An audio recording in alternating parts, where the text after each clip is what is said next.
the loss that the Lions had to the Bills continues to reverberate. The Lions have suffered a lot of injuries. Oh, yeah. And, hey, gambling is the big danger. Hey, when your head coach wants to make ridiculously risky decisions, guess what? It's going to come back to bite you in the ass. I'm telling you. Has anybody created the Wikipedia page for you? Or for gambling? Or Urban Dictionary of Gambling yet? DJ, right now we are Christmas gambling around the holidays. And if you all have ho. And if it does get on Urban Dictionary with our primary definition, can't wait to see what the subset becomes. Telling you, just wait. The Lions season's going to end with us talking about the Lions game on Monday, saying, can you believe that Dan Campbell decision that screwed their season? But if last night and the last few days have been about the avoiding gambling, I feel like we're in such positivity tonight, right? Yeah, we gave Doc Rivers credit. I gave the Yankees credit. I'm going to give Dan Campbell credit now. Okay, I hope so, because you are going back to Detroit here in a couple of days. No, that's why I'm doing it. So you better kiss a lot of ass over the next week. Otherwise, you're going to be banned from every White Castle. I did know. And every establishment that you would normally traverse to during your time in Michigan. I do notice that on Sunday, I got way less texts from Pam's family about the Lions than I normally do on Sundays. I usually got, but after Sunday, it's like, ooh, man, okay. I got to turn my back on you. Oh, boy. And now after Montgomery getting hurt, did we curse him by interviewing him last week? Pam's going to play that for your family around the Christmas tree and be like, all right, is it his fault? Does he get any of his gifts? 877-99. No. It's going to be like that scene from Airplane when the woman is hysterical and everybody is in line to try to get her quiet. And they got the lead pipe and the gun and the baseball bat. They're all going to be lining up to come up to me like, okay, that's what you said about the Lions. But I got to say good things about Dan Campbell here the next few minutes, because Campbell went on the radio earlier today in Detroit, his normal appearance that he does, and said some really big and good things about what the loss meant to the Lions and how it felt losing this game and what they could do about it going forward. Here's Dan Campbell. You know what happens is, you win 11 in a row, and you lose, and then the sky falls. You get used to eating filet, and I'm talking to all of us. And, well, everything's good. Life's good, but you forgot what it was like when you had nothing and you ate your molded bread. Sometimes you got to get punched in the mouth and remember what it used to be like to really appreciate where you are. And we'll do that. We got a bad taste in our mouth. We got kicked around the other day. We lost a few guys. And you know what? It's exactly what we needed. So, okay. I don't know that losing the guys was what you needed. Getting kicked around, maybe, but that 97 won the ticket. First of all, I want to say this before we get into Dan Campbell. I as bad as things have been in everybody's, I'm never had a point where I was eating moldy bread. I mean, I get the whole thing. You're eating filet, and then you remember what moldy bread tastes like. I've never eaten mold. That sounds like a Dark Ages or like a 15th century thing. Oh, here's what we do. If you're convicted of a crime, we're going to cut your head off, but first you're going to eat moldy bread for 6 months as you're in the top of this tower, and your health is going to deteriorate. Now, I can't speak to the reality of everybody else, but certainly I've had circumstances where we've had a loaf of bread where you can see it's probably maybe a day too long, but you had your heart set on that sandwich. So maybe you cut a little piece off. Oh, is that still moldy-ish? Did you make toast? No. It's just it's still mold adjacent. How hard the bread is. How hard the bread is. That's what I'm saying. It's right at that point, and maybe there's a little piece that you have to cut off. Yeah, okay. The whole thing is that when I heard that, I'm like, wow. I'm blowing past the fact that he cursed on the radio, and the guy, he's not. It's not like someone just shoved the phone in his hand. He knows, and he curses twice, buddy, on the radio. But think of our time here at Fox Sports Radio, you and I. Mm-hmm. The conversations we have with friends of the show. Yeah. There have been a number of excited utterances through the year in terms of phrase. He was saying. He knew what he was. Look, and this is Dan Campbell at his to finish with the moldy bread before we get to Dan Campbell at his best.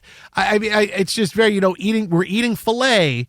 All right, that's great. I know what that feels like. And the eating more. I'm like, no, I can't. Did you start thinking in your head, master of the house? I started thinking, boy, at my lowest, what did I? And I remember going, in senior year at Syracuse, and then right out of it. Look, your early 20s is a really tough age.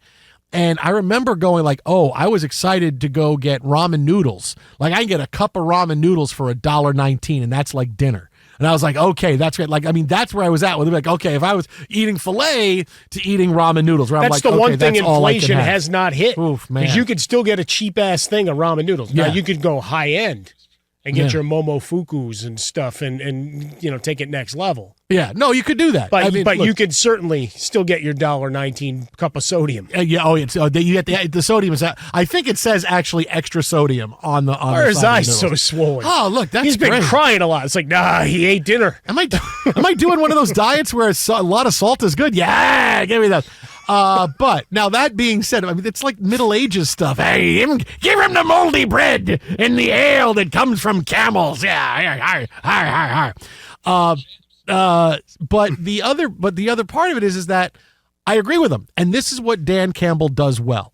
Dan Campbell creates a culture. He is a culture guy. Systems come and go, and that's sometimes it works when a coach comes in with a great system, but normally there's a bit of disconnect between a coach running a great system with the players that he has and then trying to replicate it on other team. But when you can come in and create a culture and get your players to want to play behind you and you get the best out of every one of your guys, that's what Dan Campbell does the best. It's what he's done with Jared Goff. It's what he's done with the running backs. What he's done everywhere. Everybody is so excited to play for the guy, and he allows them the room for them to succeed. He has created an amazing culture in Detroit in a very short amount of time, and not many guys can do that. You see how many teams say, oh, the Jets have got a big culture problem. Culture problem. What are the great teams? Jay Glazer talks about this all the time. Oh, that team has a violent culture, and it works. Yeah. That's a great culture. That's a great culture. Dan Campbell is a culture guy. He doesn't get enough credit for being that kind of guy. Now, when it comes to the X's and O's and taking chances, that's where you worry about gambling. But this is him at his strength, and I 100% agree with him that this is a good loss. There's not many losses that are good losses, but watching the Lions the last few weeks, they had gotten to the point where it's been, all right, hey, look, we start out slow, but our offense is so good, we'll catch up and win the game. And that's kind of where they've been lulled into.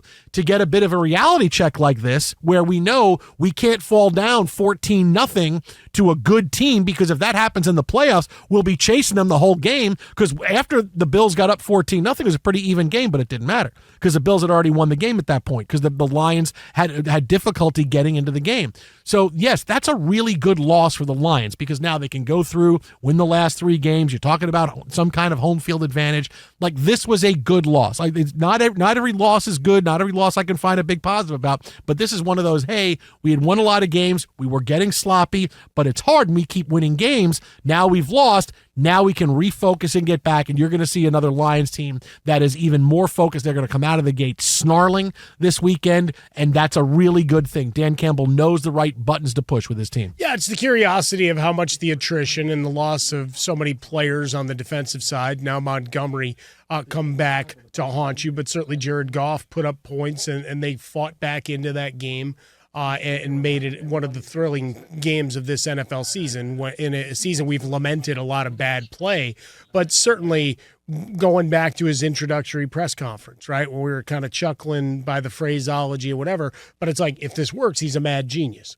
Because you talk about Tomlin, you talk about what Belichick was, whatever. It's like, here's the expectations, right? And you either buy in or you don't. If you don't, you're not going to be here.